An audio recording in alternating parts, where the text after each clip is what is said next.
Welcome to the Nifty Nuggets weekly news and reviews podcast show.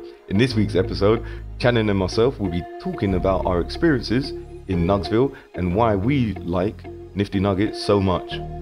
Also, is it a bear market? Channing will dive into the charts and will determine whether it is or isn't.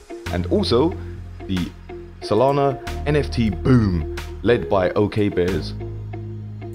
But before we jump into the fryer, make sure you subscribe to the channel, smash the bell notification, hit the like button and leave a comment below.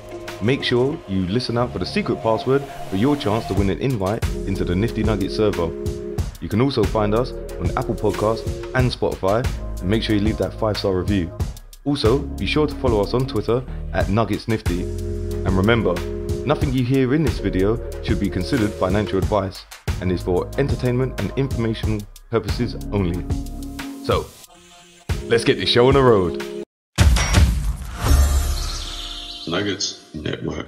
Boom! And hello, Channing. How are you this week? Well, I'm alright. It's just the market is not reacting too good to my sentiment. So, yeah, I'm alright. yeah, I know. It's there are some bits and bobs that we can get into with regards to like Solana NFTs potentially. We'll talk a little bit more about that later on. But before we talk about our experiences of the Nuggets, safety first. So some of you may or may not be aware, but there was like a Me6 compromise. It's unclear whether it was the bot itself or whether a member of staff was attacked via a social engineering scam. But needless to say, Me6 was able to, or scammers were able to post these scam links via the Me6 bot, basically saying they're in numerous servers like throughout the Ethereum network, saying there's going to be a stealth mint. So yeah, Channing, any kind of tips with regards to staying safe in that regard? Oh yeah, I certainly remember what like when it was happening. Firstly, we saw, I think it was Memeland got hacked, and then Moonbirds got hacked. All these top tier projects. And then next thing is PXN that I saw, the Phantom Network.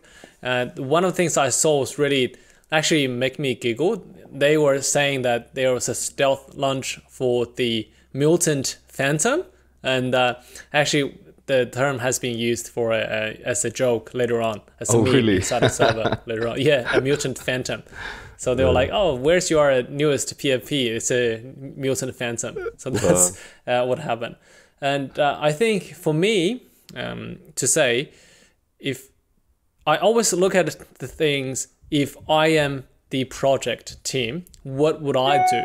That is the first thing that comes to my mind. Just imagine, let's say if I am the project manager, will I be launching a stealth mint? Will I just send you a DM, send you a link said that you are on the whitelist? I would never do that, and I don't think that's a proper way to send out the whitelist. So therefore, if someone DMs me and says I want a whitelist, I will treat it as a DM, as a scam, right? And the second thing is just don't trust any links that people are sending you. There was a time, I'm a moderator, I'm a mod in some other projects as well, and there was just a time that none of us are allowed to click on any links.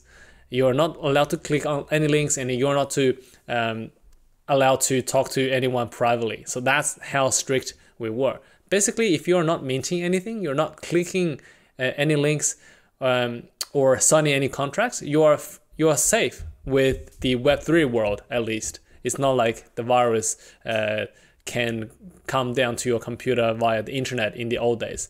With a smart contract, you have to interact or sign a contract to be able to see that. So yeah, just don't click on any links. Yeah, I think that's a real good point. You know, if you are on Discord, which if you're in the NFT space, you will be, just turn your DMs off. Nobody is going to message you and offer you these life-changing opportunities without any reason. Also, make sure you just look at the information. that's on the actual site. So when you join the project, make a note of what they say, because they'll say the collection size. If they've got a mint price, they'll have that. If they have a release date, they'll have that as well. And if they don't, it's normally to be announced, which means they will make an official announcement.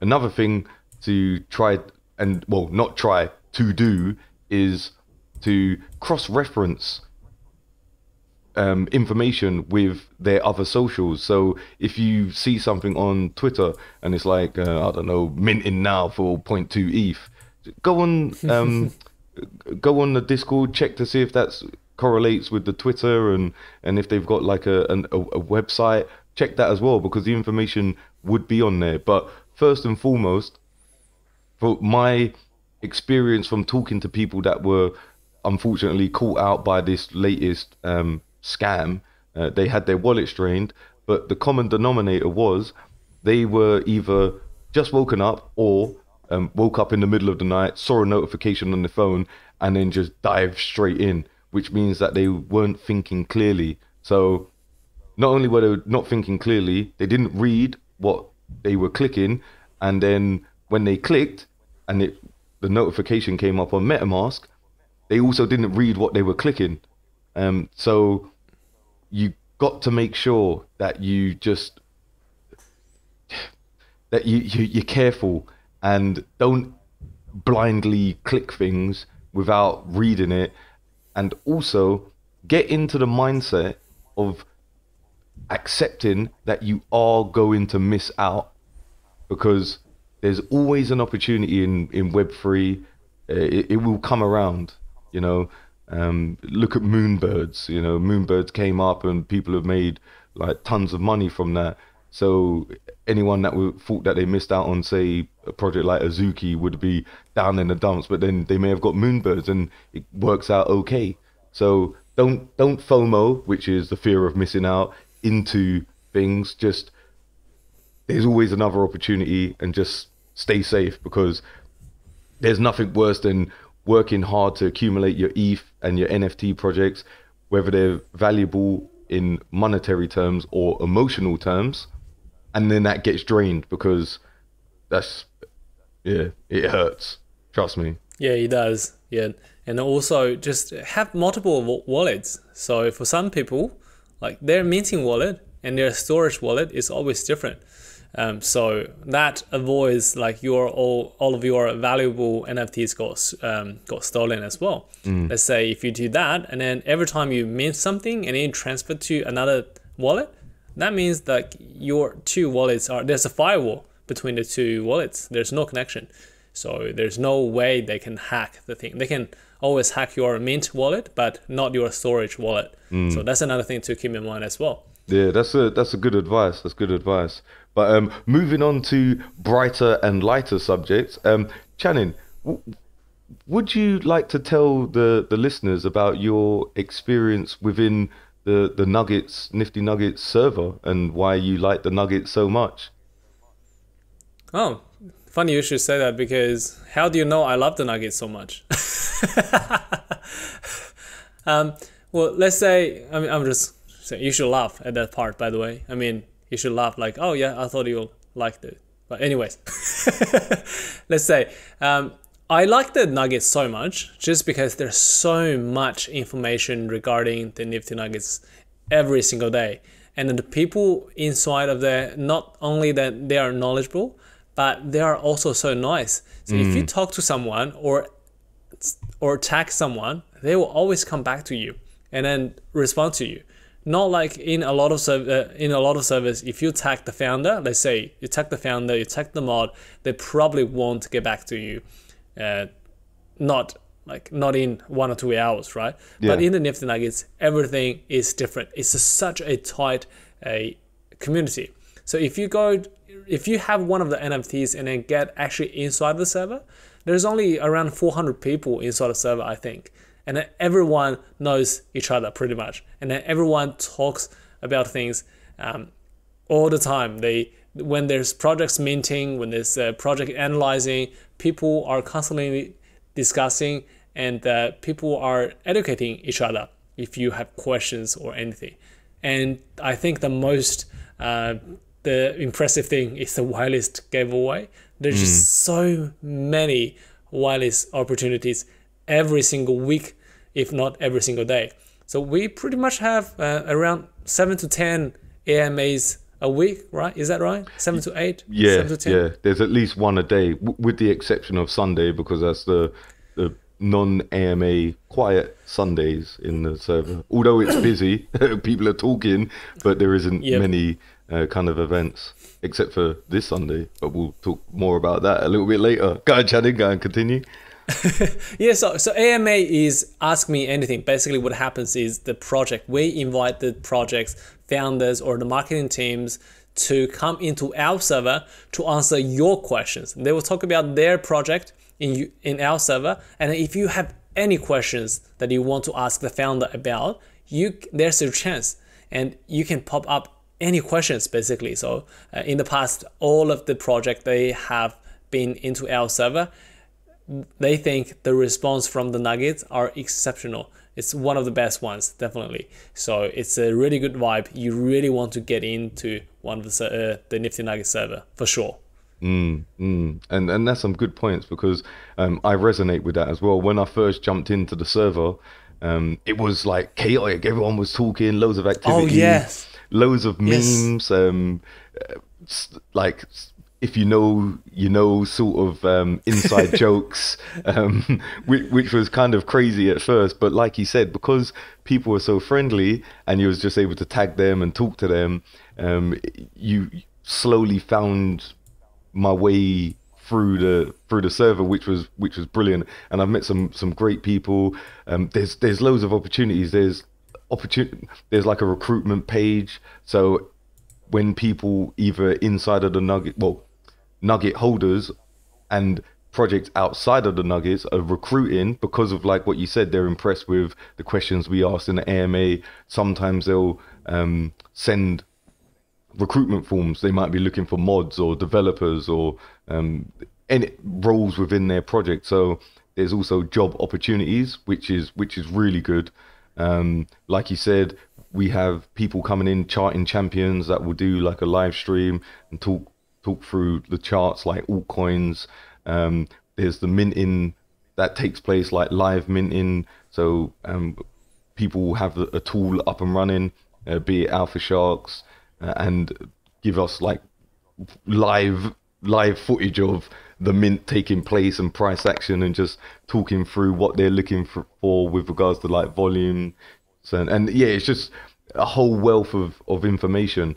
And speaking of like wealth of information, you know, the project's also going to be launching the Nifty Academy, which is going to be essentially a school, an educational tool, where there'll be modules set up for different levels, easy, intermediate, and advanced, and you'll work your way through those modules. And at the end of those modules, you'll be able to get like a PO-up, so to speak, which will show that you've completed a certain level of education within the server. And that will be starting off, like setting up your MetaMask wallet and security tips, all the way up to like swing trading, be it NFTs or coins, and leverage trading as well. But that's like for the advanced people, because obviously we know that leverage trading can get you wrecked. So if you're a novice, don't do leverage trading. I don't do it. I've been in the space for a number of months, and it's something I steer clear of. But that doesn't mean that everyone should, because everyone's different, of course. And speaking of like Sunday's events, normally it's quiet, but this Sunday we also have our batch free raffle, which is quite exciting. Have you got any raffle tickets for that, by the way, Channing? I don't. I don't think I have.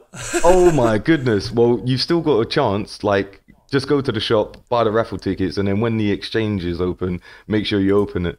You exchange your tickets, because you can get 6 maximum. And funnily enough, we had a winner from a show a couple weeks ago who entered into Nugsville, of course, and they were gifted enough Source, which is the in-server currency that we use, and they were able to buy a raffle ticket, batch free raffle, and they'll be able to participate in this raffle coming up on Sunday. So, I mean, if they're able to win it, I mean, that'll be a great result. Imagine that. Yeah, exactly. And then where do you think I can find those links? In the inside of Nugget Wheel?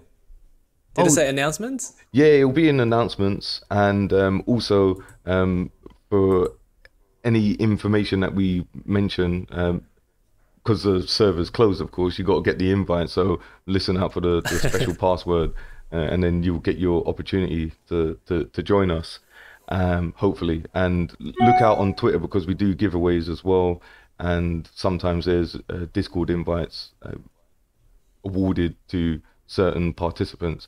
And if you don't make it in time for Sunday, don't despair, because we still got batch 4 that we're going to be launching in the coming months. So there is going to be an opportunity to get in. So all is not lost, and you can also buy on secondary if you want. So yeah, so that's the, which is on Immutable X, which is the layer 2 of the Ethereum chain. So the website is Immutable X. That's correct, yeah. Immutable X marketplace it will be. But we'll put a link below anyway, below the episode, so people can check that out if they want.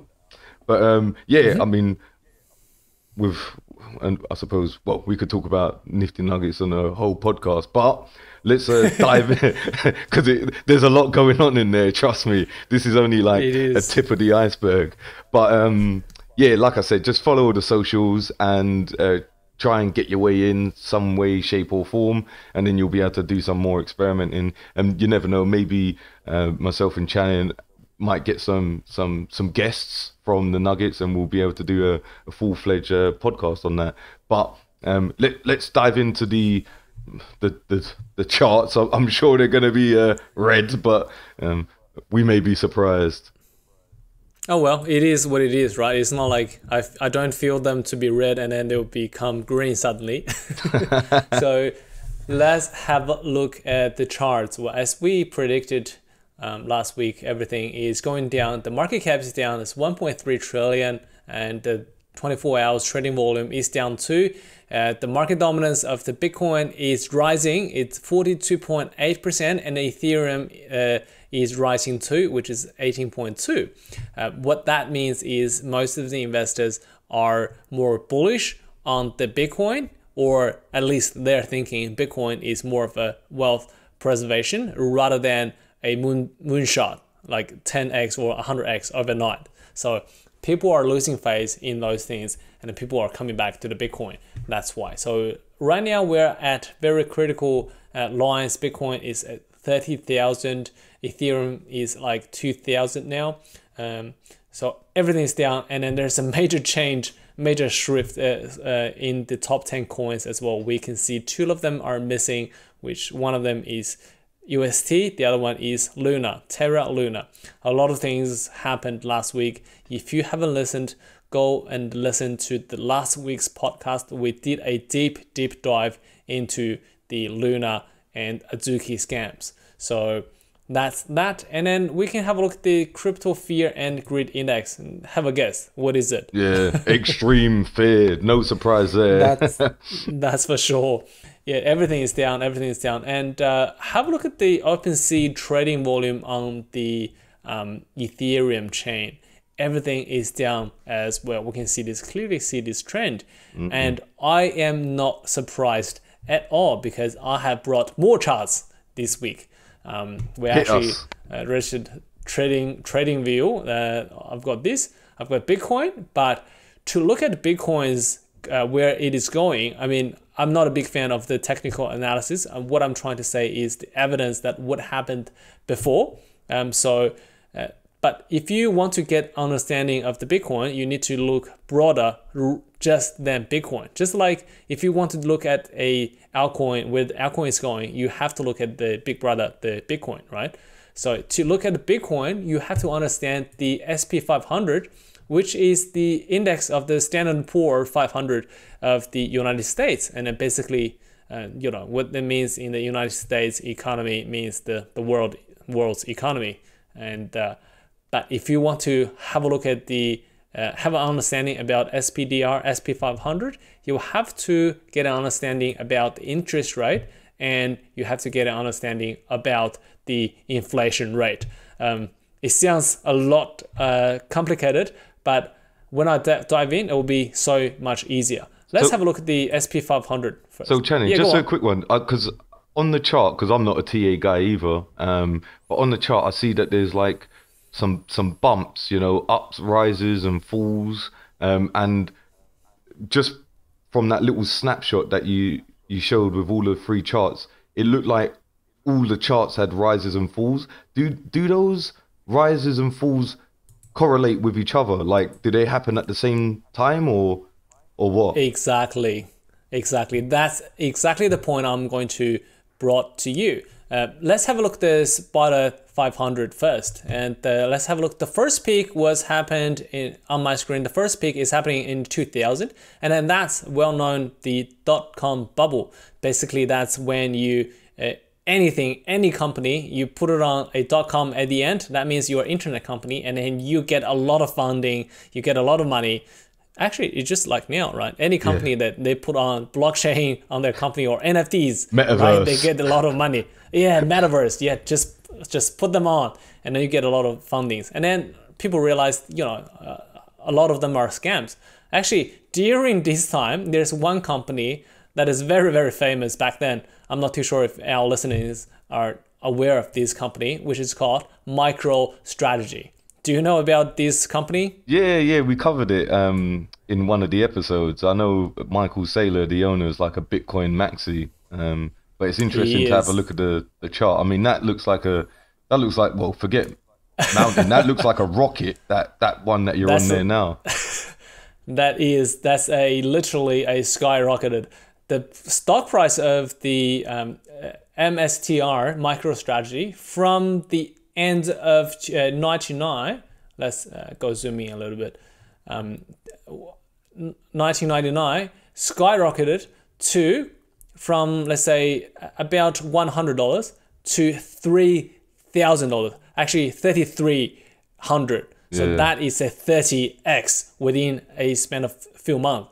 But then what happened was it got smashed. Oh, hang on, let's do candles. It got smashed back to, in a few months later on, it back to 30, and then later on, actually, I think the low is about $6. So basically zero, right? You can treat it as zero and compare to that amount.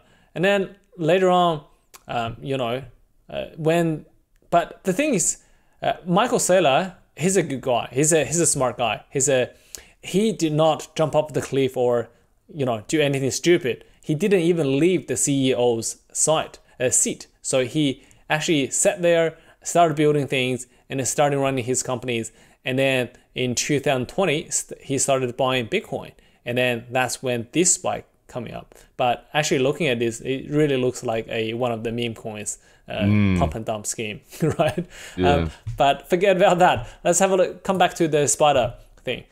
So that happened. And then the next one is the next bull run. And then bull run happening, and then 2008.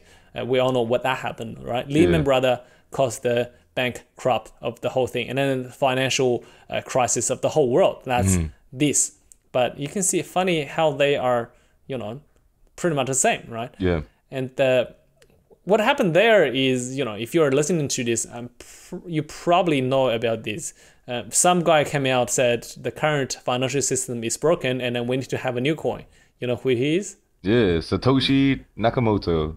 We don't know if it's an individual or a pseudonym for a group, but whoever they are or he is, created Bitcoin at that time, right? Yep. Yeah, he only posted the theory, but then later on it got practical, and then that's when that happened. And then the stock market has gone a 12 years bull run. The only downside we can see here is the COVID period, which is the 2020 in January, February, and March. Yeah. That's a big jump. But the interesting thing about these things is I want you to mark this date and then see how they are correlated with each other. And then through these charts, you can see where things are going. let's have a look at this chart. This is the US interest rate chart. And then we can see a few spikes here. And then what I want you to see is the cliffs, jumping right off the cliffs, because the interest rate, they can be added on through time. But when they really, slow down, when they really lower down the interest rate, it usually do like this, jumping off the cliff. And then guess what? This is 2020. And when the first time they jump off the cliff, that's when the dot-com bubble got burst. And if you market the lowest time, which is around July, June 2003, that's when the interest rate got lowest in the history, right? Nothing has been seen before like that. So that was 0.96 or 1. That is the interest rate. And then you have a look at the date. That's June of 2003. And then you have a look at the stock market, the first bottom. That is the June of 2003. That's when the bottom was hit, and then people started to invest. Why? Well, basically because the interest rate got lower, people get more money to be invested in stock market, Bitcoin, or housing market. But then this happened again, and then look at the bottom here. Let's have a look. That's 2009 and March. And then we can have a look at this time when 2008, that's the Lehman Brothers crisis, and when it just hit the bottom, that is at the beginning of the 2009. And that is when the second bull market got started. And then that's when Bitcoin was invented, the starting of the 2009. So that is basically the bottom of the things. So basically from this time, and then we can guess when was this? This is COVID, right? Looking at the chart, that's COVID. When COVID happened, things got ugly, and then government start to lower the interest rate, and the people, therefore we can stimulate the economy. Have a look at this chart. That's 2020 and March, and then you can clearly guess like that is the bottom of this time. So it's very, very correlated. And if you have a look at Bitcoin, it's the same. So you see this big jump up here. That's when Bitcoin was hit by this black swan event, which happened in March of 2020. People start realizing that COVID is happening. We're going to have to quarantine ourselves, stay at home, all these kind of things. So that's when these things happen. And then also another thing which is very worth mentioning is about the CPI, which is the inflation rate. So you can see this big jump here. That's 2008. Before the big jump, that's 2020. A big jump here. So everything is correlated. And then, but this is something else. Right now, the inflation rate is around 8.5. That is the highest we have ever seen since 1982. That's 40 years from now. That's huge. So, which means things are getting more expensive now. And then the Fed needs to do something, which is, increase the interest rate. So if I zoom in here, it's not like this is high. This is not high yet compared to the last few years. But if you look at how steep this increment is, it is very, very steep. We have not seen something like that before, right? Look at this. This is very smooth. This is smooth, but this is steep. This is what, like 0.25 to 1. That's a fourfold. In 2 months, 3 months, we increased the interest for 4 times. That's a lot. Yeah, that is a lot. And then if we have a look at the stock market, when stock market started crashing, that's starting from the January, which is when they started to implement the the interest rate. And then that's when stock market happened. Another thing I would like to point out is, looking at the stock market, this usually means that business is good. We're having a prosperity about the economy, world economy, everything is fine. But the reality is, like, if you are like me, I haven't traveled internationally for the last 2 years. I haven't gone out too much. Therefore, I don't need a lot of new clothes, shiny clothes. And then my family, the ladies, they don't need a lot of shiny bags, Louis Vuitton whatever the bags. I can't pronunciate the French name or Italian names bags. They don't need all those anymore. So yeah, they don't travel much. So people are wondering, where is this economy, like where is this prosperity come from, right? Nobody has stimulated the economy. How come we have this thing? So that's why when people thinking, okay, that is a huge bubble that we're creating because we're staying home, we don't have to spend money, we got a lot of money, what do? We spend in the stock market and Bitcoin. That's why people can say like this is a huge bubble. Bitcoin is even more, this is more even more speculative, or people may disagree with this, but it's a more speculative asset. So starting from the March of 2020, that's around 5,000, and then boom, we have $65,000 at the time. So then a lot of things, China ban happened, Elon Musk FUD happened, and then that's when the huge clip happened. But still, if you invested at the bottom, which is 5,000, you're still like 6x from where it was. Actually, the bottom was 3,000, so you're still 10x from that spot. But anyways, that's irrelevant now. What I'm trying to say is what we are looking at for tomorrow or for the future. That is very important, right? And I can assure you that if someone tells you that he is certain that tomorrow is going to rise, that the price is going to increase or decrease, there's only two possibilities. So the first possibility is that he knows the future, he has some superpowers, and then therefore I think his goal is to save the galaxy instead of sitting here talking to us about the price actions of tomorrow's of Bitcoin, right? And that's the first possibility. And then the second possibility, you've guessed it, he's lying, because nobody can know what is going to happen tomorrow. So, but what I'm looking at is here. You see this little angle here?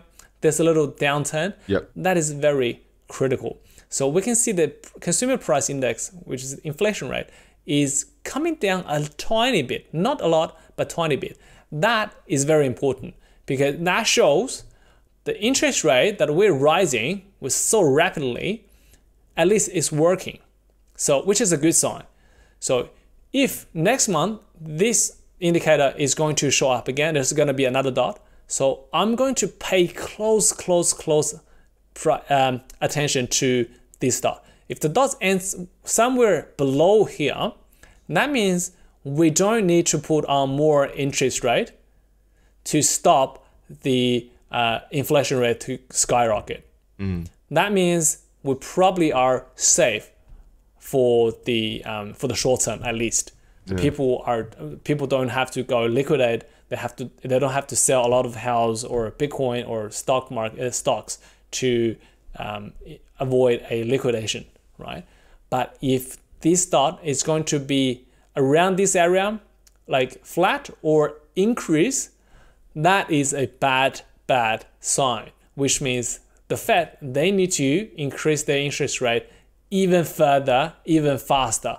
So we might see a lot of companies go liquidate themselves, and the things are going to be looking very bad. And then coming back with the Bitcoin here, let's have a look at the support levels that I'm thinking. So this is not a technical analysis, by the way. This is only my own theory. So I can see 30,000 is as a resistance or support band for this. The reason being that this bull market that we're experiencing now, or we experienced a few months ago, that started with Elon Musk and Michael Saylor started buying Bitcoin. We can see a lot of these new institutions that started to buy Bitcoin, and that has designated the whole bull market, right? So if the price goes down to their entry point, I think they should be at least, start buying again massively. If not, they should not be selling, they should be buying at this time, right? But what happened is actually, the bull market means that more buyers than sellers. That's why the price goes up. And then the bear market is more sellers, less buyers. So if their buying power does not meet the selling pressure, that means the price is going down again. So, but theoretically, I think the buying power is enough to support this. But if get breakthrough, that's when things get really ugly. And we can see that even for MicroStrategy, their bankrupt price point is around $21,000. So if the price keep going down, these big companies, they need to sell all of their Bitcoins if they don't want to liquidate themselves to survive. And then that causes a more of the selling pressure of the Bitcoin. And then that means that we are going to see, Bitcoins below 20,000, which is really, really bad. But if you think about the theory I just talked about, from May 2020 to now, the economy hasn't moved, right? No new clothes has been made, no new cars has been made. Even for my computer, my new MacBook I waited 3 months. I bought it 3 months ago. I only got it 2 weeks ago. Do you think there's just more people buying computers all of a sudden, or there's international chip shortage or transportation shortage, or it's just not enough things? So what we're seeing here is a gigantic bubble, and it's people might blame me for this, but that's in my opinion, that's what I'm seeing right now. So I would not be surprised if price come down to this level, which is about $13,000 to $14,000, which I don't want it to happen. But it's just saying that there's a possibility. But it all comes down to this. So let's wait and then to see what is the consumer price index going to happen next month.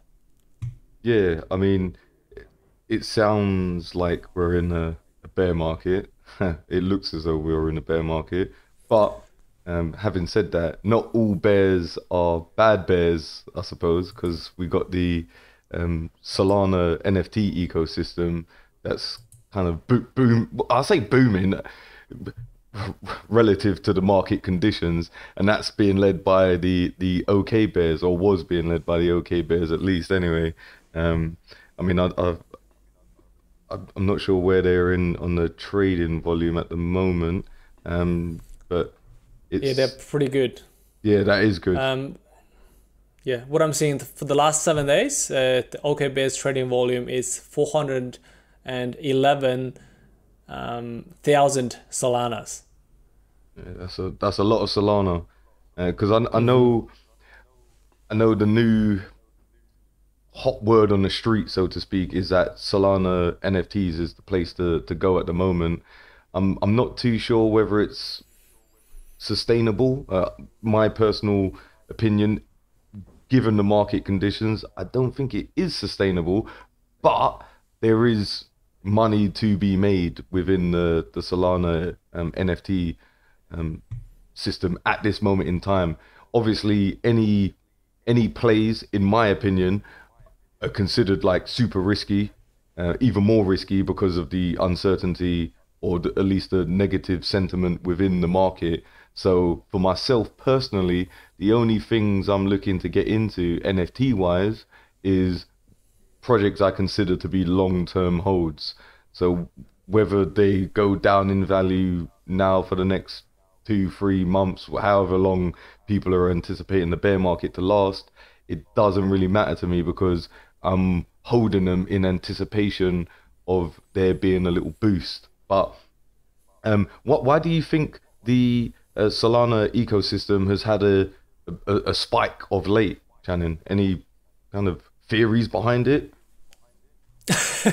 Well, I think first of all, we can all agree that we are in a bear market now. I mean, the past weeks, people are asking, is it bear market? Is it bear market? Now, we can finally confirm that we are in a bear market. So therefore, a lot of people holding Ethereums or holding Ethereum NFTs, they are switching sides. They're like, okay, there's just way too many NFT projects on the Ethereum chain. Maybe there are other things that's doing well as well. So something like the OKBs. Actually, OKBs started to come to my attention around below 100 Ethereum. Back then, I mean, 100 Solana. So that sounds a lot of money, right? But if you compare to Ethereum at that time, I can't remember exact rate, but I think is around 2 Ethereums.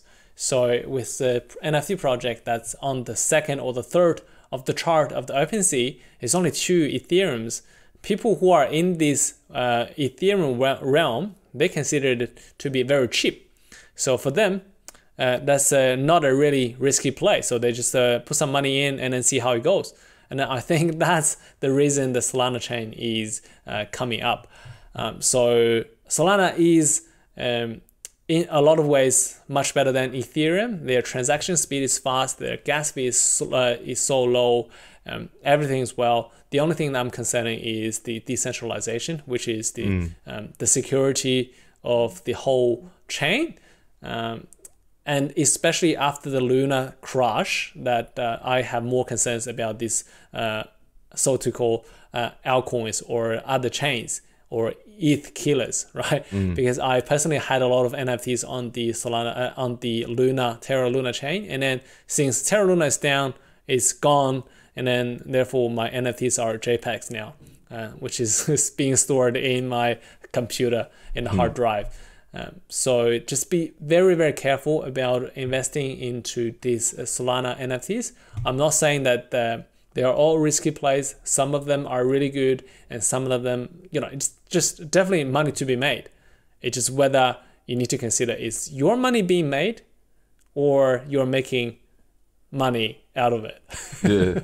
Well, it's interesting because of the OK Bears, there was also a project called Not OK Bears, which was was on Ethereum, believe it or not. And this basically is a derivative. It would be a degen play. For anyone that doesn't know, degen plays are like super, super high risk where you get involved and you consider your money completely gone. And it was essentially like a rip of OK Bears. It was just a flipped image. And they actually saw a bit of price action. Like I said, because it was a degen play, it may not show up on any of the actual charts itself, but it's just, there are people out there in the space that are waiting for an opportunity to make money. Now, I don't advocate making degen plays as such, in the sense of like that Not OK Bears, because it's pretty clear that they've literally copy pasted all of the images of the OK Bears, and they've got no intentions of doing a project of some sort.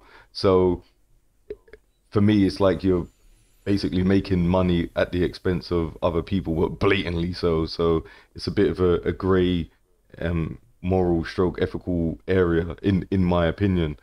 But if you're that way inclined, there are those sort of degen plays around.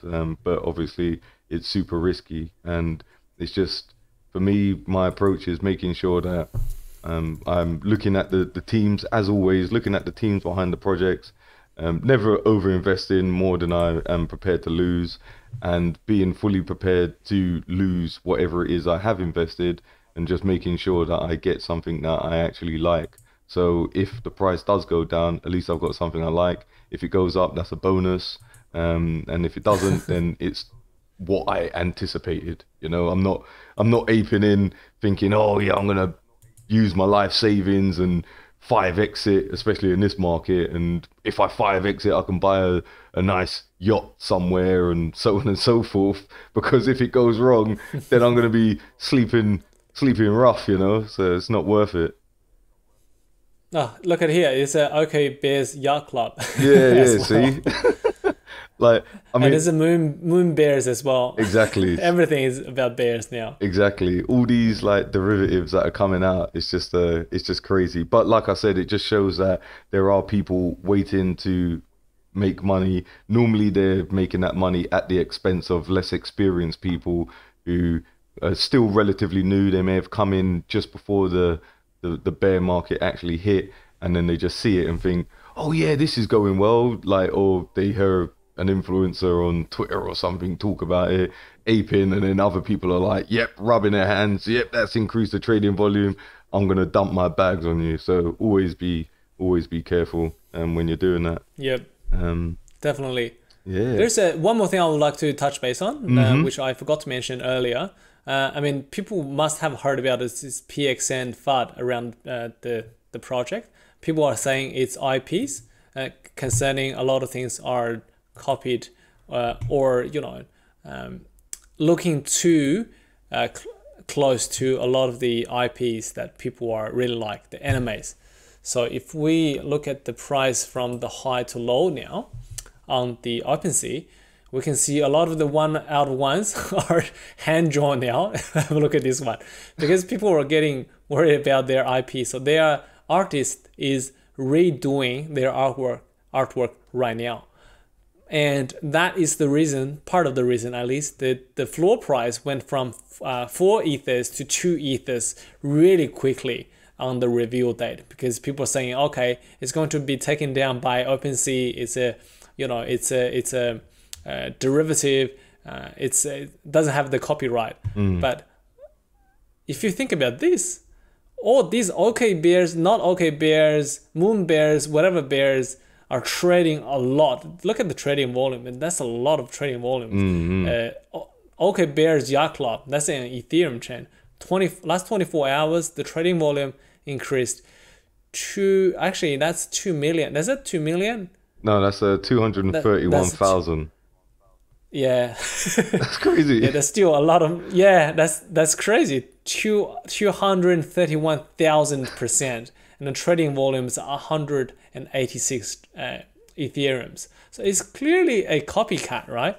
But it doesn't have a lot of FUD on it. So, which makes me thinking about maybe, just maybe, there are a lot of companies are, you know, spreading the FUD, which is fear, uncertainty, and doubt, onto some of the projects to make them looking bad, which is, you know, I don't really like this kind of action. So, yeah, that's food for thought. Yeah. Maybe there is, maybe there not. So, just saying. Yeah. Yeah, well, as always, folks, make sure you do your own research before aping in, so that you're well informed, or as informed as you possibly can be. And then whatever decisions you make, you know that you've made it to the best of your ability, the information you had available at the time. So that way you don't point fingers at others, blaming them for giving you advice to get into something. Because you should always take it upon yourself to make your own decisions. But having said that, we have to reveal the secret password, don't we, Channing? Oh yeah, sure. Yeah. So would you want to do it this week? yeah. I'll do it this week. So you can bring your friends up again. Oh yeah, Nuggy Blinder. I think he's around somewhere. Let me see if he's. All right, Channing, what's going on here? I heard you got a password to give out, right? So, for today's password, this week's episode is, I want you to tell me the name of the raffle that's going to be taking place in the Nifty Nuggets server. So remember, the name of the raffle, and you'll be contacted on YouTube, but you've got to be subscribed to the channel in order to win. And you won't be asked for any passwords, seed phrases, or to mint anything. And if you do, then it's a scam. Avoid it. So remember, what is the name of the raffle taking place in the Nugget server? Right, Channing, over to you. Thank you very much. I'm having tears every time you bring up him. It's just so funny. Well, hey, don't let Nuggy Blinder hear that. He'll have you cut. He'll have you cut. But all right. Yeah, so I think we got the raffle taking place.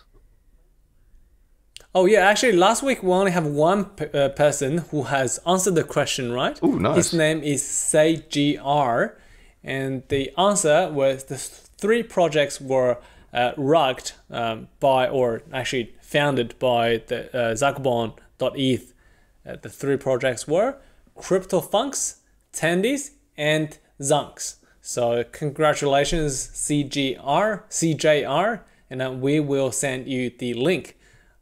So yeah, nice. If anyone says like send me 1 ETH and I'll send you back 2 ETH, that is a scam. So yeah. Don't do it. Yeah, all you'll be getting is the invite, but we'll member of the team will contact you, and you'll be able to verify that they're the official people. Yeah, and as I said, I mean, only one person commenting, that's a great opportunity for people to get in. That's 100% chance of getting in. So like I said, with everything that's coming up in the project, and everything that's currently available at the moment, like the whitelist spots and the actual education that you can get, for me personally, and the environment, like the biggest utility that for me that Nifty Nuggets offers is the community, because the people within it are knowledgeable, experienced. There's a mix, you know, there's some newer people in there as well. And I myself was one of those new people, but I've been able to establish a better understanding of the space, being able to navigate it.